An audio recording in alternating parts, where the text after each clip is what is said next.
డిఎస్సిని వాయిదా వేయాలంటూ నిరుద్యోగుల ఆందోళన తారస్థాయికి చేరింది. విద్యార్థులు, నిరుద్యోగులు సచివాలయాన్ని ముట్టడించి కాంగ్రెస్ సర్కార్ తీరును ఎండగట్టారు. అటు ఓయూలో పోలీసుల నిర్బంధకాండ కొనసాగుతుంది. నిరుద్యోగులు, విద్యార్థులను పోలీసులు పచ్చిబూతులు తిడుతూ రౌడీల్లా ప్రవర్తించారు. విధి నిర్వహణలో ఉన్న జర్నలిస్టులపైన జులుం చేశారు. పోలీసుల తీరును బీఆర్ఎస్ వర్కింగ్ ప్రెసిడెంట్ కేటీఆర్, మాజీ మంత్రి హరీష్ రావు తీవ్రంగా ఖండించారు. మీడియా ప్రతినిధులపై పోలీసుల దాడిని నిరసిస్తూ ఉద్యోగ సంఘాలు ఆందోళనకు దిగాయి.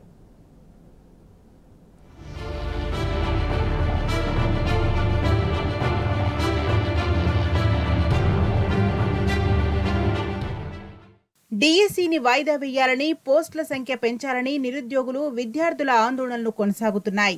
విద్యార్థి నాయకులు సచివాలయాన్ని ముట్టడించారు. తమ గోడును పట్టించుకొని రాష్ట్ర ప్రభుత్వానికి వ్యతిరేకంగా నినాదాలు చేశారు. విద్యార్థి నాయకులను పోలీసులు అరెస్ట్ చేసి స్టేషన్కు తరలించారు. డిఎస్సి వాయిదా వేయాలని నిరుద్యోగులు ప్రభుత్వానికి మొరపెట్టుకున్నారు. సిలబస్ ఎక్కువగా ఉందని, డిఎస్సి గడువును పెంచాలని సీఎం రేవంత్ రెడ్డిని కోరారు. ఎన్నికల్లో నిరుద్యోగులకు అండగా ఉంటామని హామీ ఇచ్చి అధికారం వచ్చాక ఇప్పుడు పట్టించుకునే నాదుడే లేడని మండిపడ్డారు.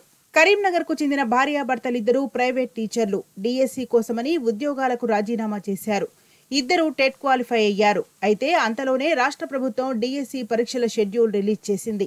ఇంత తక్కువ టైంలో డిఎస్సికి ఎలా ప్రిపేర్ అవుతామని ఈ మహిళా అభ్యర్థి కన్నీటి పర్యంతమైంది. నిరుద్యోగుల విజ్ఞప్తిని ఎందుకు అర్థం చేసుకోవడం లేదని ప్రభుత్వాన్ని ప్రశ్నించింది.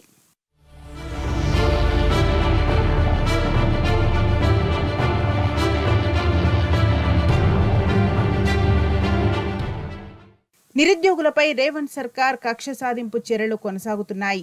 ఓయూలో విద్యార్థులపై పోలీసులు జులుం ప్రదర్శిస్తున్నారు. ఓయూలో నిరుద్యోగులు, విద్యార్థుల అరెస్టుల పర్వం కొనసాగుతోంది. పలువురు బీఆర్ఎస్వి విద్యార్థులను పోలీసులు అక్రమంగా అరెస్ట్ చేశారు. ఓయూ హాస్టల్స్ లోకి వెళ్లి మరీ అరెస్ట్ చేశారు. హస్తం పాలనలో పోలీస్ రాజ్యం నడుస్తోంది.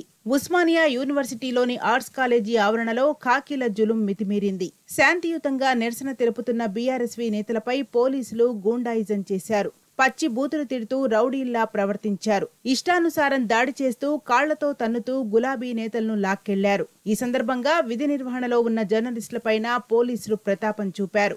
జర్నలిస్టులపైన చేయి చేసుకున్నారు. ఇదేంటని ప్రశ్నించిన పాపానికి ఏం చేస్తారో చేసుకోండంటూ నిర్లక్ష్యంగా సమాధానమిచ్చారు. సమైక్య పాలనలోనూ పోలీసులు ఇంత నిర్దయగా వ్యవహరించలేదని జర్నలిస్టులు ఆగ్రహం వ్యక్తం చేశారు.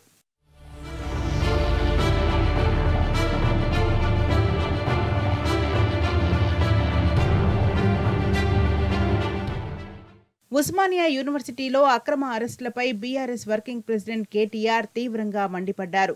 జీ న్యూస్ రిపోర్టర్, కెమెరామెన్లను అరెస్ట్ చేయటం దారుణమన్నారు. విధి నిర్వహణలో భాగంగా జర్నలిస్టులు వార్తల కవరేజీకి వెళ్లడం నేరమా అని ప్రశ్నించారు. డిఎస్సి సమస్యపై నిరుద్యోగుల నిరసనను మీడియాలో చూపిస్తే పాపమా అని నిలదీశారు. బల్కంపేట ఎల్లమ్మ ఆలయం వద్ద మహిళా జర్నలిస్టులతో కూడా పోలీసులు దురుసుగా ప్రవర్తించారని కేటీఆర్ మండిపడ్డారు. ఇందిరమ్మ రాజ్యంలో జర్నలిస్టులకు రక్షణ లేదా అని నిప్పులు చెరిగారు. ప్రజాపాలన అంటే జర్నలిస్టులపై జబర్దస్తీ చేయటమా అని సర్కార్ను నిలదీశారు.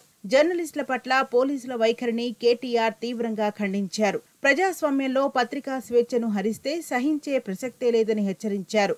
వెంటనే జీ న్యూస్ జర్నలిస్టులను బేషరతుగా విడుదల చేయాలని కేటీఆర్ డిమాండ్ చేశారు.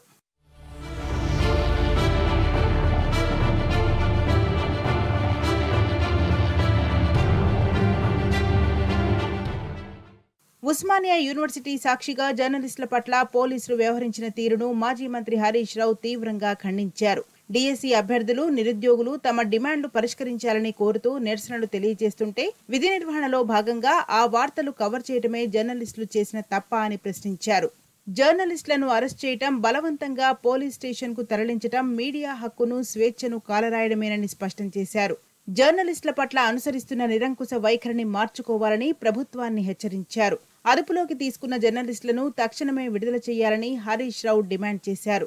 ఓయూలో పోలీసుల ఓవరాక్షన్ పై విమర్శలు వెల్లువెత్తుతున్నాయి. సమైక్య పాలనలోనూ పోలీసులు ఇంత దురుసుగా ప్రవర్తించలేదని జనం మండిపడుతున్నారు. న్యాయం కోసం గళమెత్తిన నిరుద్యోగులు, విద్యార్థి నేతలపై పోలీసులు జులుం చేయటం ఎంతవరకు సమంజసమని ప్రశ్నిస్తున్నారు.